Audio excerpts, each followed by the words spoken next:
Welcome to the Motherhood Uncut podcast. Deb Rubin and I, Kate Kripke, started this podcast so that we could bring to the table all things that no one wants to talk about in motherhood. Together, both psychotherapists and mothers of teenage daughters, we spent a lot of time, just the two of us, talking about all the stuff that actually shows up behind the scenes in motherhood. And we decided it was time that we all joined this conversation together. So if you are a mom feeling alone, if you're a mom feeling like you could use more information, if you're a mom looking to laugh about the things that are so ridiculous about this job, and quite frankly, if you're a mom needing to cry about the things that are more vulnerable and tenuous and heartbreaking, we've got you. Pull up a chair, put in your earbuds, grab a cup of coffee, grab a glass of wine, whatever you need. Sit down and mother with us. Our conversations are going to be filled with laughter, probably some tears, hopefully some eye-opening insights. And between our conversations and the folks that we interview to help us learn a little bit more and grow a little bit more together, we're going to create a system of mothering that helps us all feel a little bit less alone. Thank you for being here. Let us know what you think. We've got you. Come mother with us.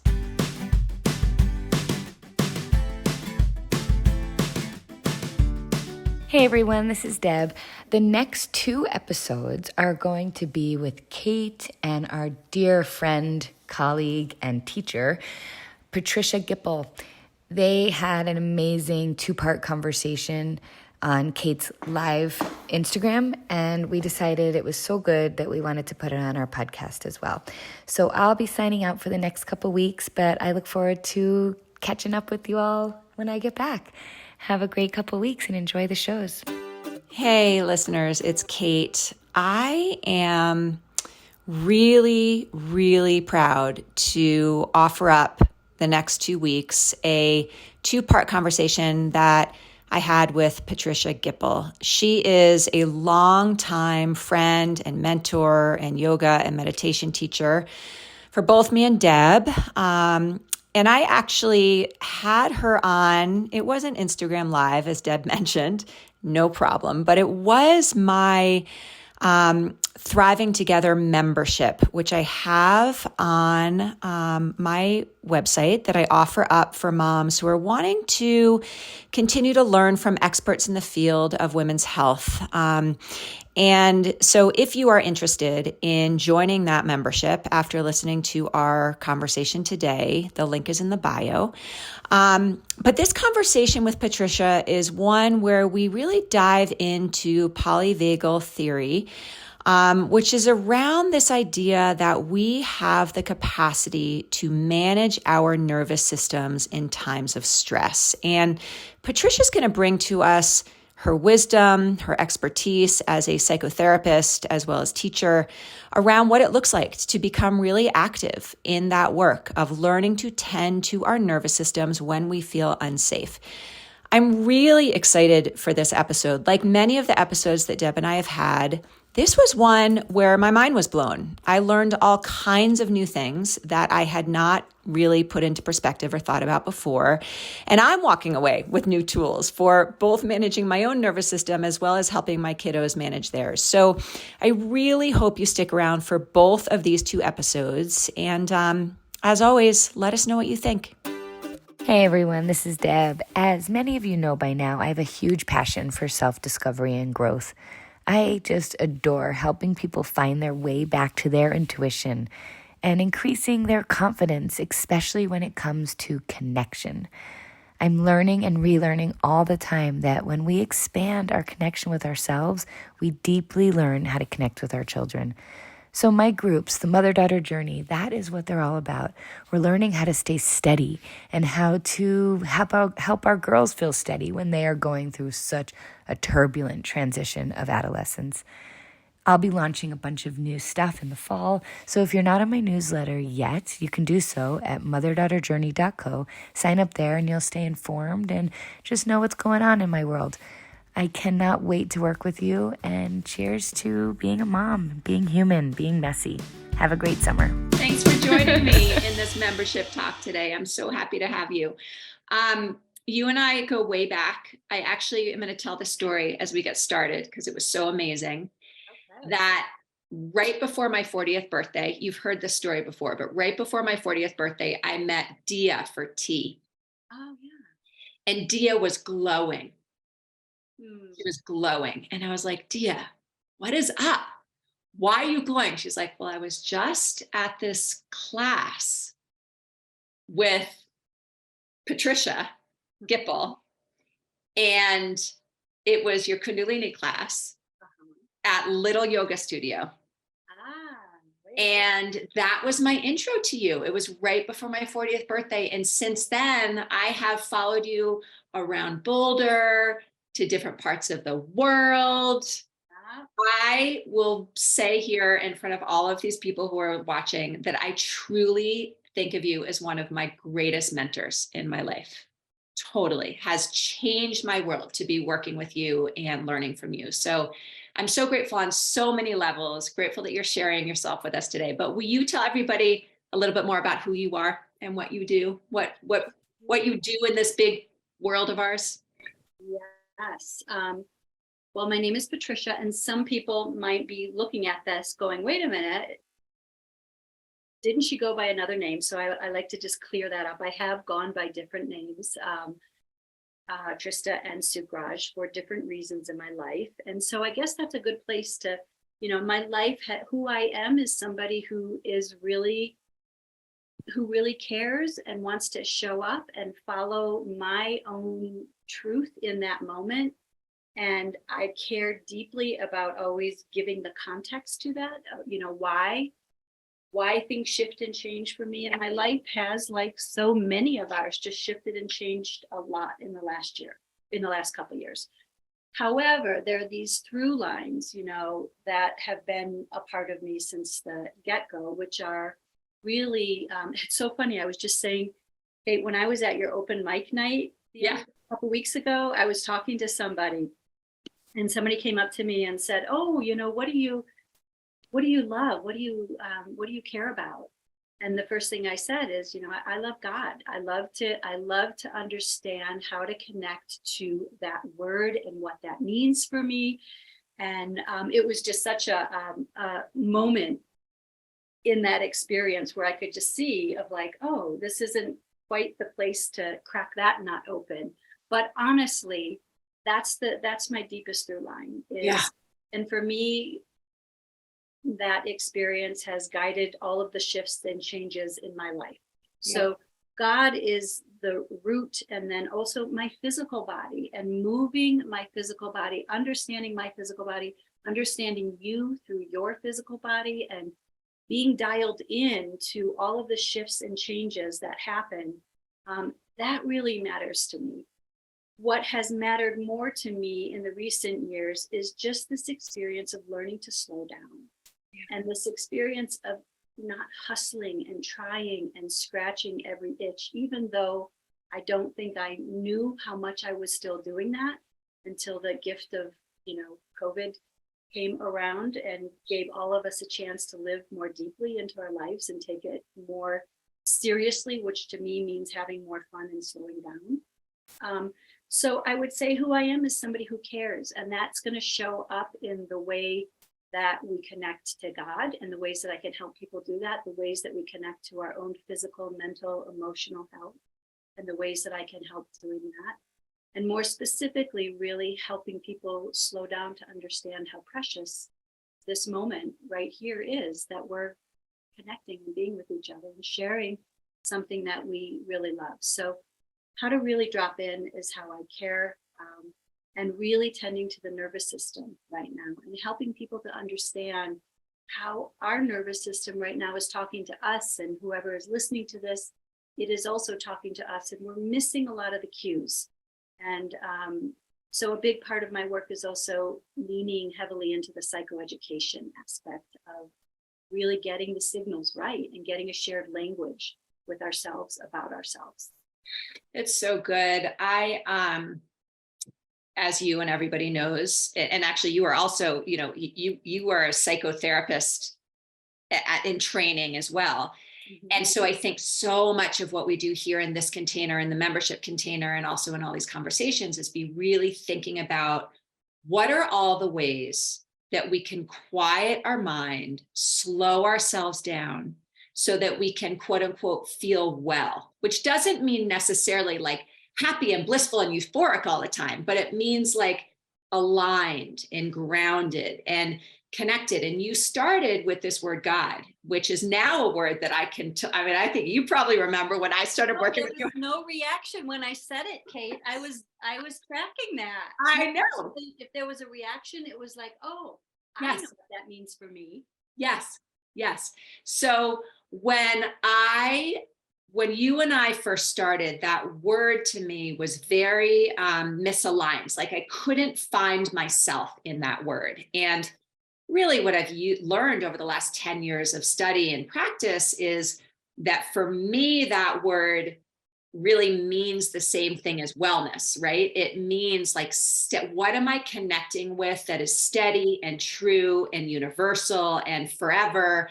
And, call it source or nature or energy or spirit or God, it doesn't matter. But what I found in my life is that when I can quiet down and find that alignment, everything is okay, right? Even if the external life is like chaotic and crazy, I can still feel okay amidst that. And that's one of the reasons I'm so happy you're here today, because we forget that we have control over that. Mm-hmm. Yes. We do have control over it, but here's an important piece that I want everyone to remember. You're talking from a regulated state. Yes. Great point. We're dysregulated. This is where you've heard me say, our practice, we can use it to hurt ourselves. When we're dysregulated and there's a saying in Polyvagal Theory that the state that we're in creates the story that we say about who we are and what the world is. So when we are in a shutdown state, we only get stories that are in that theme. They are in the shutdown theme. You can't say to somebody or you can say it, but it won't work and it won't help, who's in a shutdown state, pull yourselves up by the bootstraps. Right. Get that shit done. If you say that, it's not a choice. It's not an option when we're dysregulated. So that's the thing that I really like to pull apart in these conversations around mental health, mental wellness, is that we have to let people know that the nervous system is designed to help us regulate and deal with everything that comes up in our lives. But if we are not regulated, where we are stuck, we can really start to hurt ourselves. I get people all the time who are like, I'm lazy, I can't do it. It's like, no, you're dysregulated. Your nervous system is injured. Let's swaddle it.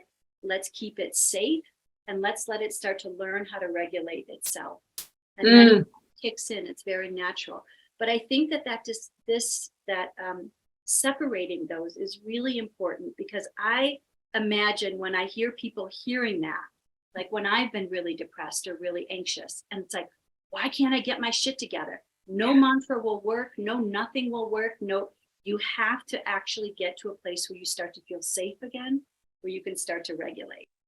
Gosh, I appreciate that explanation and perspective so much, because I think there is, in this world of, this is such a cliche term now, but I'll use it as an extreme example of toxic positivity, right? Yeah, it's like, exactly, just think positively, and what you're saying is so important, is that when we're in that state of dysregulation, we can't think positively. It's not an option. Right. Beautiful. It truly does not exist. Beautiful. And so to know that helps us to stop beating ourselves. It's like you're trying to fix the problem from the outside. The issue is we've become defensive enough, we become afraid enough that part of our nervous system kicks in and takes over. It tries to isolate us. And what we don't understand is how to mobilize, how to move through that, and how to safely get out of that state by embracing it, by actually going into what we are afraid of, repulsed by, jealous of, whatever it is. It's getting yourself a little closer to the fire so that you become malleable in your own being to be able to digest and process what it is you are feeling. So that's that feel word, that whatever work I do, it's always going to come back to feel, don't think, feel, and know that your nervous system is designed to help you process anything, any shock, any trauma. We can get through it. But a lot of the work that we're doing as moms is going back to the places that we couldn't manage before when we were children. And now those sons of bitch kids of ours that we have, that we love so much and have taken over our life, they're bringing all that up again. But that's where we have to go. We have to go back to the place where we left ourselves, where we had to shut down to survive. What do you tell folks who you work with who really resist that idea of leaning into or making room for those profoundly uncomfortable feelings that you're describing, right? Because I think that's something that happens, right? Is that people may Absolutely feel that that's important, but the fear of that is so profound. How do you address that with folks? That's a great question. And this is where I think the psychoeducation comes into play. You throw out what I say a cue of safety, which is the first cue of safety that we all want as human beings is I'm not alone. Oh man, I can relate to that. I know that feeling. I know the places in my life right now where I don't want to look. I know that. And so that's good. That's where we start. And so you help them to understand that what's going on is that their body hasn't had the opportunity, enough safety in that moment to actually feel that pressure, to feel that sense of like, oh, I don't want to look at that. That feels so intense. But actually what is required is leaning in just a little bit. And all you have to do is just a little bit more than you did before. And so when we're doing that with a therapist, with a coach, with a really good friend, with our partner, we don't feel alone in taking that risk. We're going to take that risk when there's enough safety. So it's just a little bit at a time. Our nervous system does not change in big bites. It changes in little bites. And that beautiful, brand, that tagline from Nike, just do it. We need to toss that out. It's like, take a baby, like don't push. That's what slowing down gives us, is there's so much wisdom and authenticity we have in our own experience that you will know how to manage that next block if you stay with it and feel into it enough. And so that means that there's enough safety in your life for you to take that risk of trying again. And over a little bit of time, it does get better. Beautiful. Then you're there with the person when they come in and they're like, oh my God, I said that thing to that person. Yeah. And it completely changed. And so you use that as an example of like, you did it. You went in a little bit more. And there's so much reward on the other side of it that our systems have not just had that experience enough to trust it. Yeah. So a lot of times we trust it in the other person saying, no, I've been there. I know it. I'll hold your hand. We can do it. So you're really talking about retraining your nervous system to do what it knows how to do best, right? Yes, exactly. And so that's exactly what it is that when we know that the neuroplasticity, brain and nervous system, is designed to reshape itself.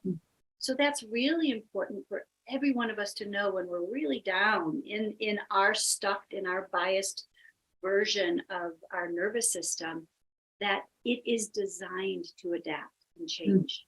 But how it does it is with pressure. We need pressure, but we don't, that pressure still needs to feel safe.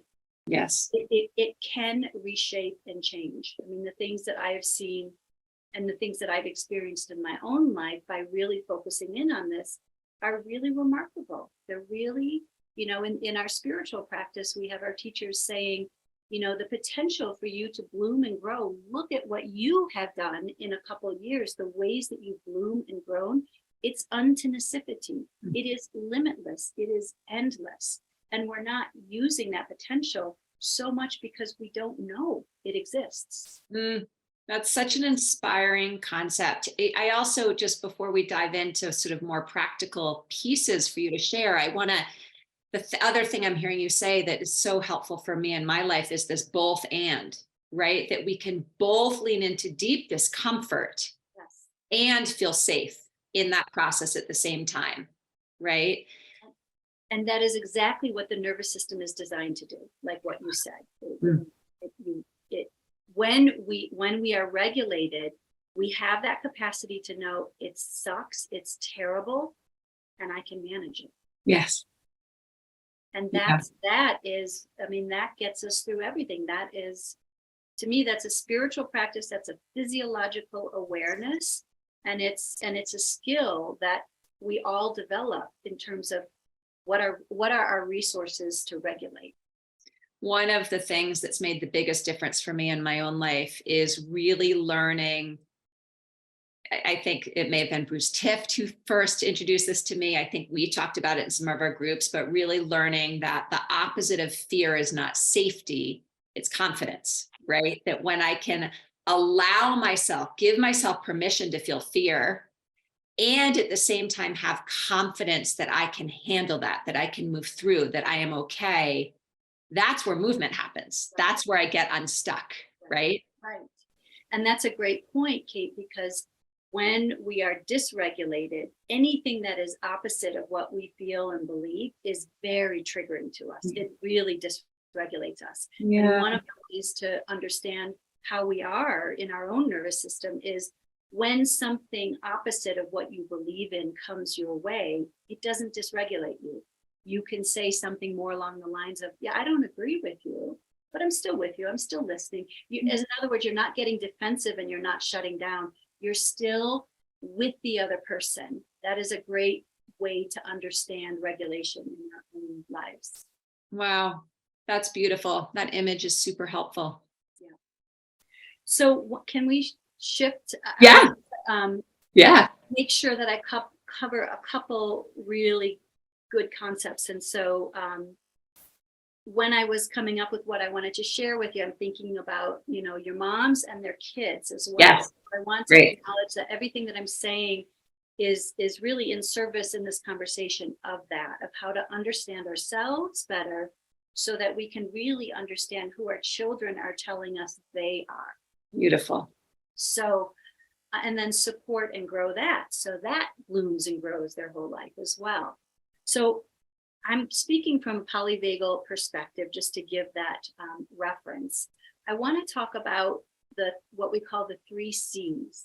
And this is a super simple concept, and I refer to them as these 3 gates that I need to process, get information about whenever I'm feeling uncomfortable. And so these 3 things are the 3 things that our nervous system needs for us to feel safe, to connect. And without safety, we're not going to learn and we're not going to really connect. So in my work, I can define it really easily as safety is the treatment. Everything needs to feel safe for us to move forward. And it doesn't mean that we're not taking risks and we can't, we have to go walk around with equipment around us all the time to be safe. It's not like that. It's just for a person to understand and for a mom to teach their kids to really understand what feels safe for them and what doesn't, to know when that trigger switches in us is so key for our happiness. So the first C is context. That whenever we're doing anything, like what you did for me before we opened it up, you said, hey, this is what it's going to look like. And you gave me the lay of the land. When we give each other the lay of the land, no matter what we're doing, we that's the first cue of safety. It's like, oh, okay, this is what is going to happen. So we always need to give our kids and ourselves, or notice when this is missing, the who, what, why, where. If we don't have the who, what, why, where of whatever it is we're doing, and a way that this really shows up is if you feel like in your relationships, in your work or whatever, in your spiritual practice, if you can't ask why and keep asking why and keep getting information until your system feels like, oh, I get it, that is always going to leave you in a defensive place. There's something that it's almost like a pebble in the shoe. Something feels a little bit off. You might step on it every 3 steps and then the pebble goes off to the side and it's not there. But it's going to be an irritant when you don't know the who, what, why, where of what you're doing. Interesting. So you just sold your business right? And so you informed all of us who follow you all the way. This is what I'm doing. You gave context. So nobody doesn't go in their own head.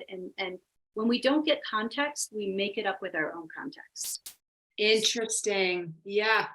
Because you're saying we make it up because we need it. So if we're not being given it, our brains are going to come up with its own fill in the blank. Yeah. Exactly. And it might not be accurate to Yes. what actually is really going on. Yeah. But mostly it makes us defensive.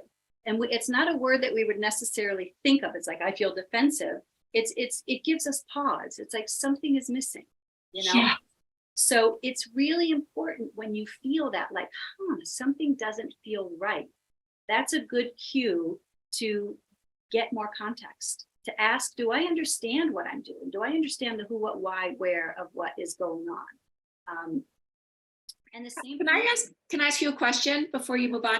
So one of the things that I've been really focusing on in my work with folks these days is what it looks like to allow for uncertainty, right? Because in the work I do, so many of the mothers, so many of the women I work with are very anxious. And what triggers a lot of that anxiety is the not knowing. How do those two things work together? The truth that we don't always know, and the needing who, what, where, when, why. Having the context. Yeah. Yes. So I think I go back to having rhythm to your day, having cues of safety throughout the day, so that you always feel that internal confidence, that lungta of like, I always have myself.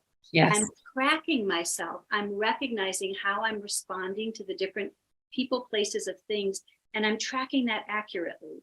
And I have these cues, taking care of your body, taking care of your sleep, taking care of your hydration.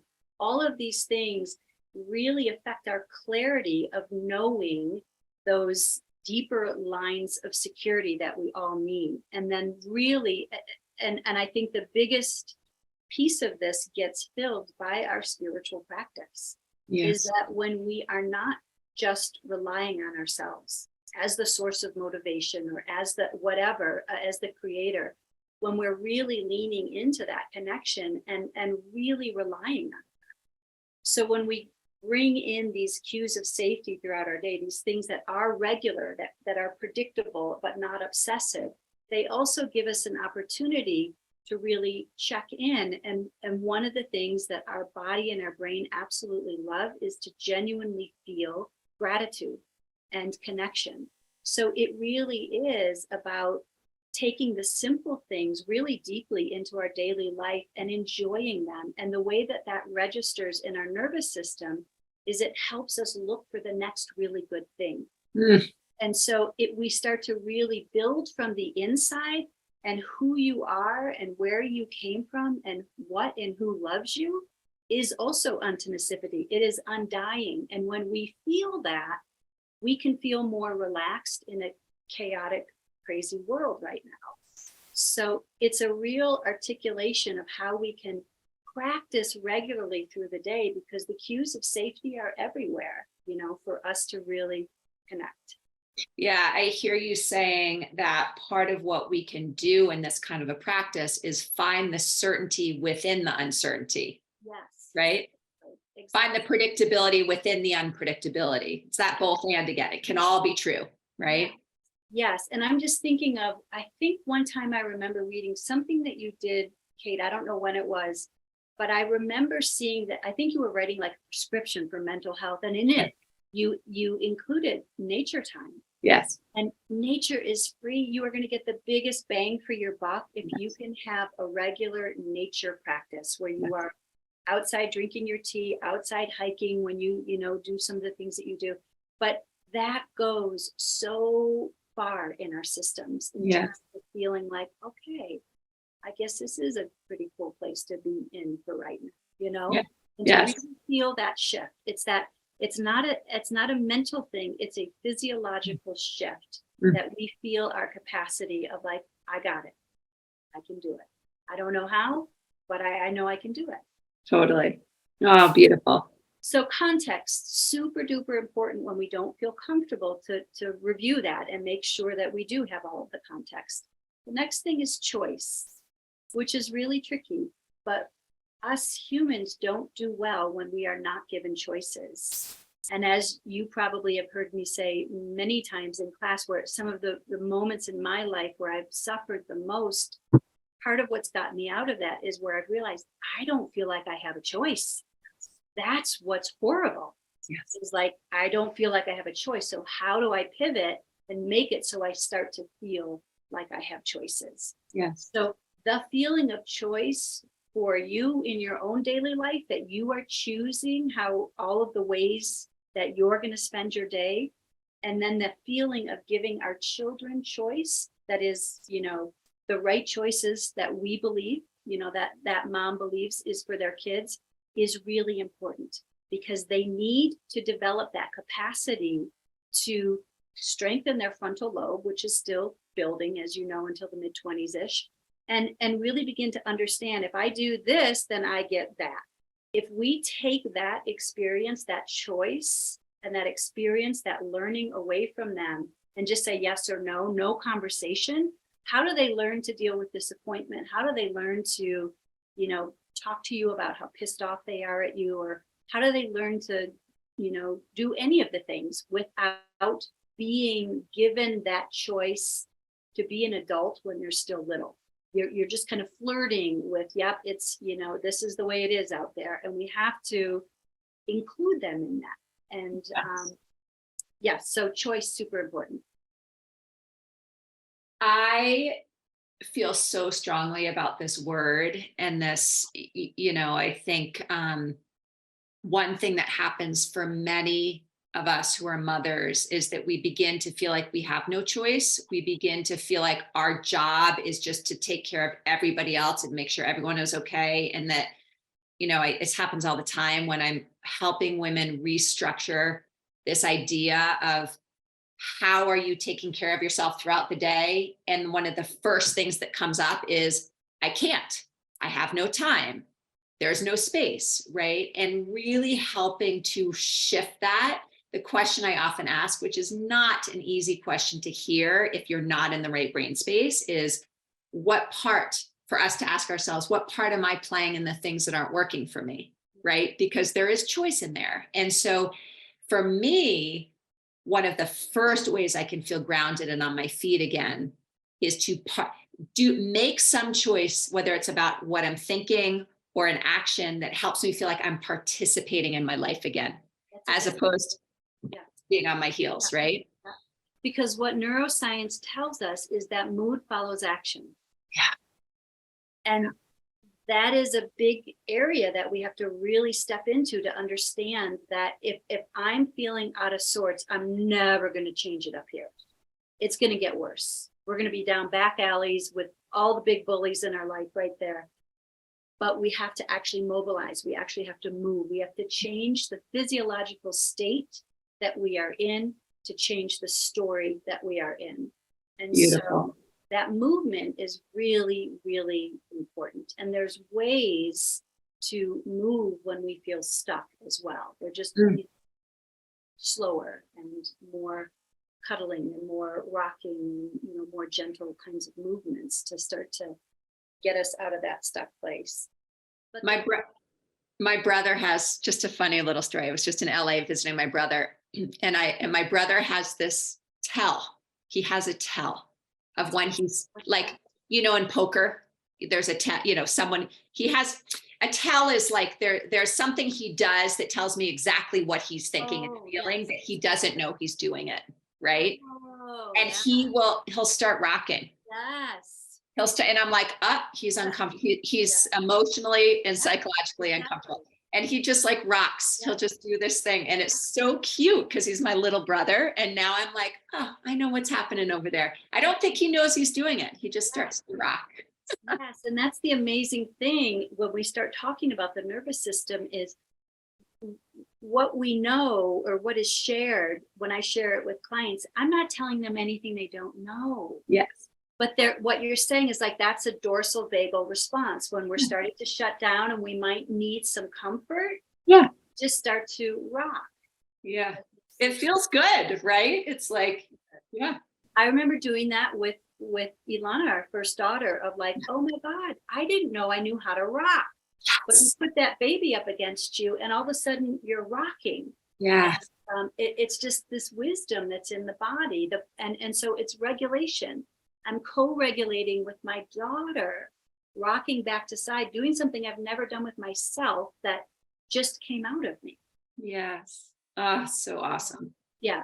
So the other little thing I want to mention about choice, in terms of, if you have more than one child, is that obviously each kid is different. We don't want to raise them the same.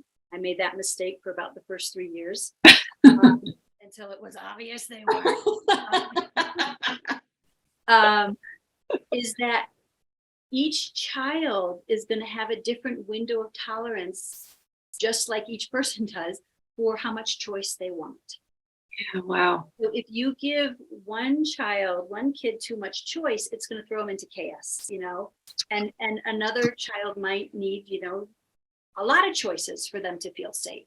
So it's really part of what I hope that your women, the moms listening to this, are thinking about their nervous systems and watching the cues from their own kids, because I'm sure that every mom knows the temper tantrum is about to come before it comes, right? Yes. That's this body awareness that we have dialed in. And there are things that we can do in that window of tolerance to not let it get that triggered. And so knowing your child's tolerance for choice, how much, like, what's their lane for the amount of choice that they need, because they have to start experiencing making the wrong choices and recovering from that, and making the right choices and knowing what that feels like. But working that whole line of opposites that you were talking about earlier, is the more we get friendlier with opposites in our lives, the happier we become, the more content we become. Because the opposites inform each other. They help us know what the other one is. Totally. I'm just struck by how what you just said is such the antithesis of what we're taught about parenting and mothering, especially as a new mom, right? Is that there's one right way, right? That good parenting means that you're doing it this way. And of course, the reason we get so overwhelmed in new parenthood is because there's a million versions of that. We're like, which right way is the right way, right? But what you're really saying is so in line with so much that we know, those of us who are in this work, which is, we have to come back and feel what is right. Yes. And how do we feel what is right? By being present and attuned and paying attention, because you don't just give every child 2 choices. Right.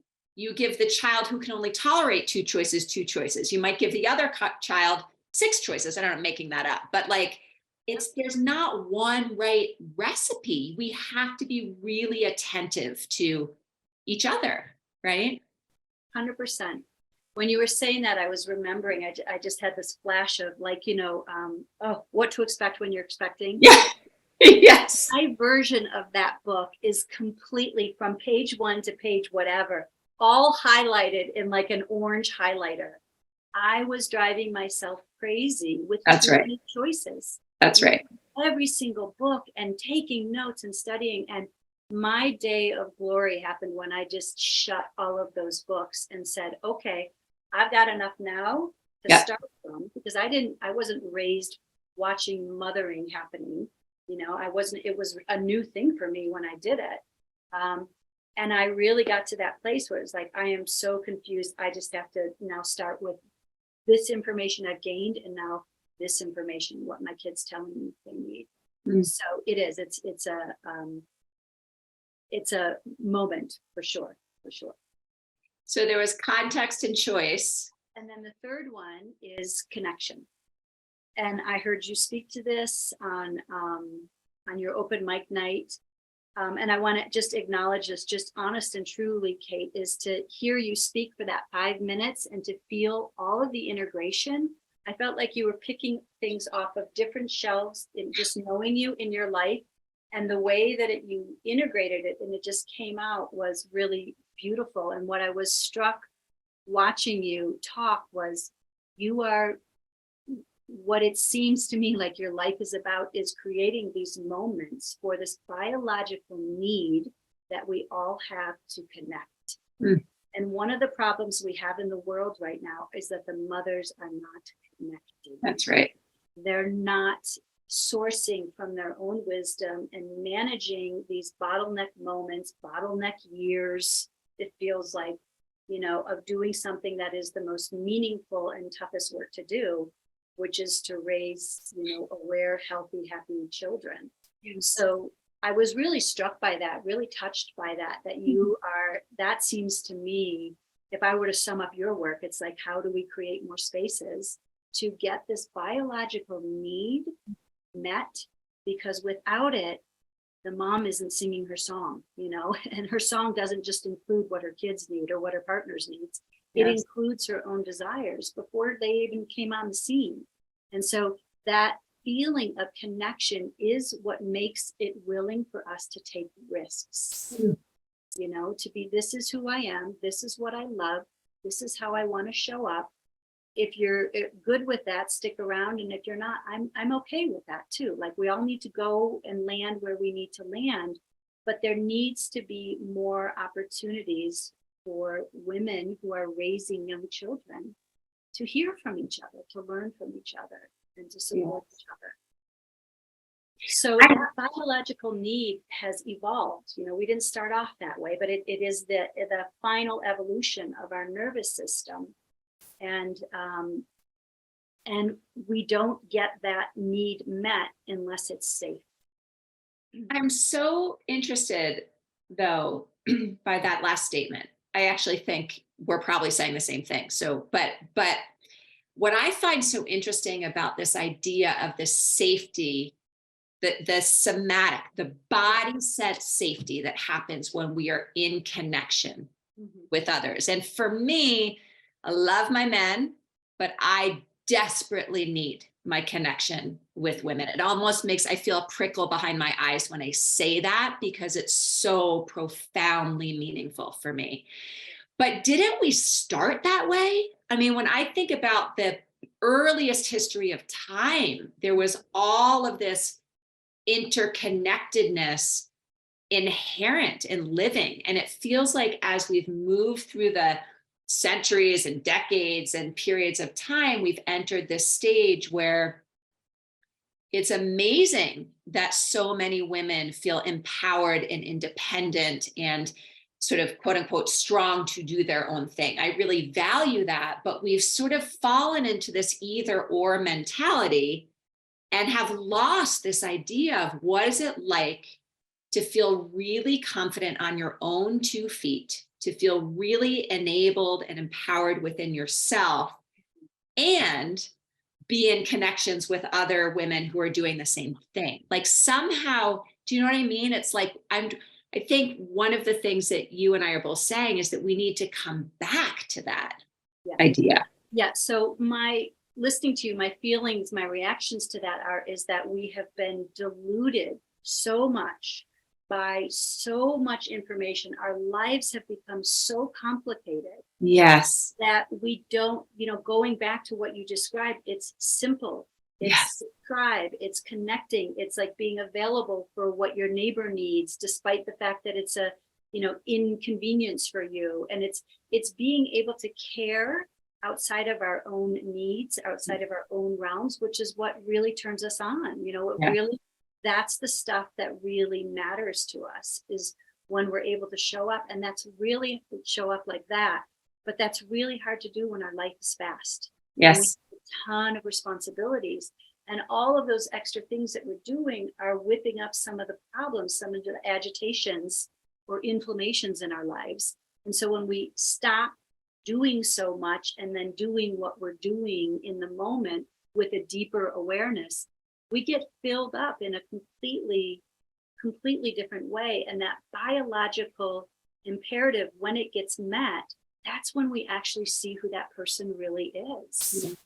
And the natural connections and the natural creativity that's in that person is going to come forward much more.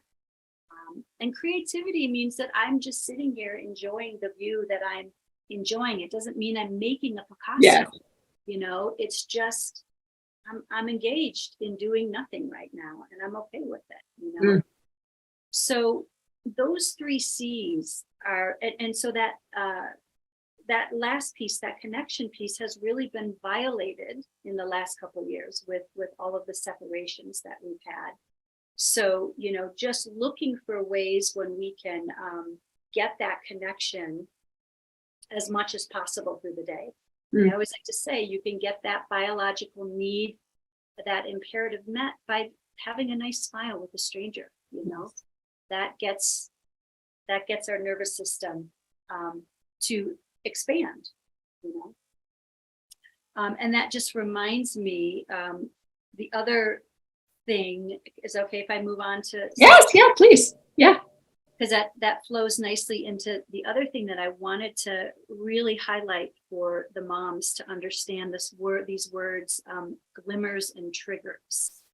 So one of the things that I spend a lot of time on is helping clients know what is the trigger. And often what happens in our nervous system is that we are attracted to the trigger, and we don't realize that we are attracted, that we are drawn to things that are familiar. Our body likes patterns. And even if the pattern is going to be a destructive one and we're going to engage in it and it's going to hurt us, the way that the body and the brain perceive that match, they perceive that match as success. Like, oh, so that need for predictability that you talked about is really also biologically wired for us. But we also have a pivot to us if we don't get what we want. That comes to us when we're regulated. So knowing what triggers you about your kids is really, really important. Knowing what triggers you, you know, in your own life, and how you are when you go to pick them up, and where you are in your own system is really important, because once a trigger gets established, it's you know, almost like a sneeze. We have to like finish the sneeze to end the sneeze. It's like once you get triggered so far in your nervous system, it's going to be pissed off or it's going to be sad. It just needs to kind of go through what it needs to go through. And when we understand what the triggers are, we can start to not go near them. You know, there are always going to be people, places, and things that aren't going to grow us. And so we need to understand sometimes we might be attracted to that, drawn to it. And if we start to catch ourselves in that process of like, oh, she's actually not any good for me. I don't feel good with her, and I feel worse when I'm even away from her, or whatever it is. We don't need to go with her anymore. You know, we can start to steer ourselves away. And the same is true with your kids. They have their own triggers, and parents really know what they are, but we want to really talk about them and strategize about them and start to understand what are ways that we can keep our kids in their own window of tolerance so they're not always triggering. So I say, know your triggers, and then the opposite, know your glimmers. Know when you get that, you know, it literally feels like a glimmer, or like, you know, I don't know, like aspen leaves, like moving in your own system. It's like, it feels good when you get that connection with a person. And when you feel that glimmer, you want to hang out in it and really name it as a glimmer, or come up with some other name for it that reminds you that in that moment, your nervous system and your brain are expanding in their capacity to take in more joy, to take in more love, or to take in more acceptance, whatever the glimmer is. When you can catch it and recognize it consciously, again, it's just going to deepen the body and the mind's awareness to go out and actually look for another glimmer. So knowing your glimmers, your kids' glimmers, super important. It's so interesting how wrapped up in, addicted to, attentive to our triggers we can be, right? That we get so used to feeling triggered, feeling that feel. I mean, you say it and I know exactly what that feels like in my body when I'm triggered. Like I can pull up that feeling sitting here. I know it so well. But we're not always so familiar with what the glimmer feels like. We have to train ourselves, remind ourselves, as I'm hearing you say, to look for it, to recognize it and to almost memorize it so that we have more of a desire and capacity to lean that way towards glimmer instead of leaning this way towards trigger, right? Because the nervous system and the brain are so loyal to our safety that and the way that they're built with that negative tilt. Yes. So the glimmers help us bring some more balance to it so that we're not supporting that negativity. We're keeping ourselves safe and regulated, but we're not exaggerating it, because it really gets biased in our nervous system. So we start to get hypervigilant. We're seeing things and feeling things that aren't really happening in the outside world, but they're absolutely happening in our inner world. Yes. And you can't tell somebody that this inner world is not their world. It is. And so when we start to understand that psychoeducation piece of it, it's like, we're built with that tilt. And until we train the mind to experience the glimmers, to feel the glimmers in our lives, it doesn't know how to do it. It won't do it. It knows how to do it, but it won't do it.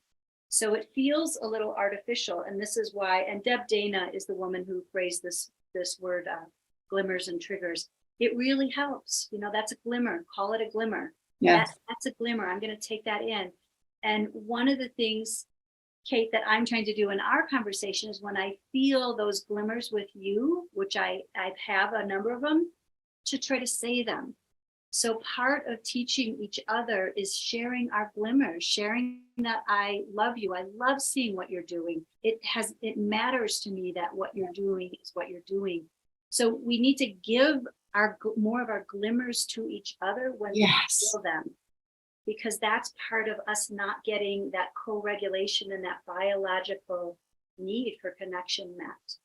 Gosh, that's such a, again, I'm feeling myself almost a little teary in that recognition, because to me, quote unquote, good mothering, big quotes around that. So, but quote unquote, good mothering is around, for me, with my two daughters, is learning how to find those glimmers within myself so that I can offer them up to my daughters and meet them there. Yes.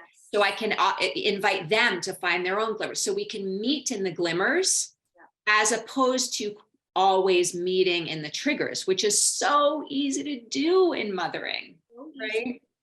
And so we get conditioned, literally, that imprint is in our nervous system and in our brain, conditioned to connect through conflict.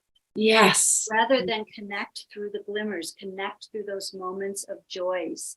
And, when if your moms start to focus on saying their glimmers out loud to their kids, your house will become more and more safe. And the safer your house is, the more your kids will grow into who they are designed to be.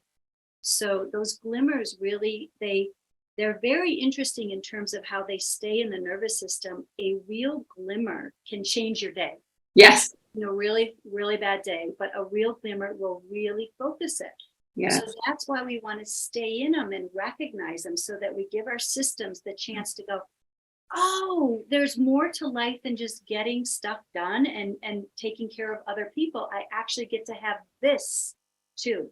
And this then creates something new that wasn't there before for you. So it's really important to keep grabbing hold of those triggers and taking them down and really letting them rest in this. This conversation is such a glimmer for me. I'm having this whole time we've been talking, I'm like, I'm going to grab a pen and paper and take notes because I want to remember this. And like, oh, I can just rewatch it. I can just watch it again and take notes later. So I will say right now, for any of our listeners who are having the same feeling I'm having, watch this again and take notes. There are so many beautiful nuggets in here. I know you wanted to share a screen of something. Do you? Yes, I do. I'm aware that we have just a few minutes left, so I want to give you whatever.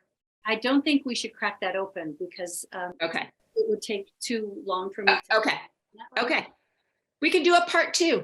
Yeah, we could do a part 2. And actually that could be the whole thing that we could talk about. That's great. Let's do a part 2 and we'll do that. Yeah. Okay.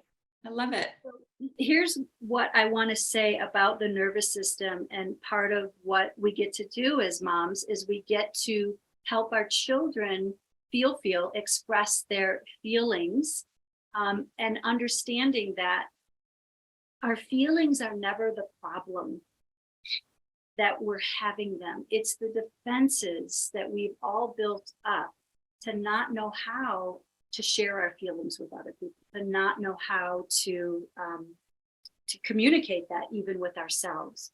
So much of what I think our work as mamas are to really encourage and figure out ways with each of your kids. And again, it's different with each kid, to get them to live in their body and to give them permission to be creative and express the feelings, that the stories that are in the body.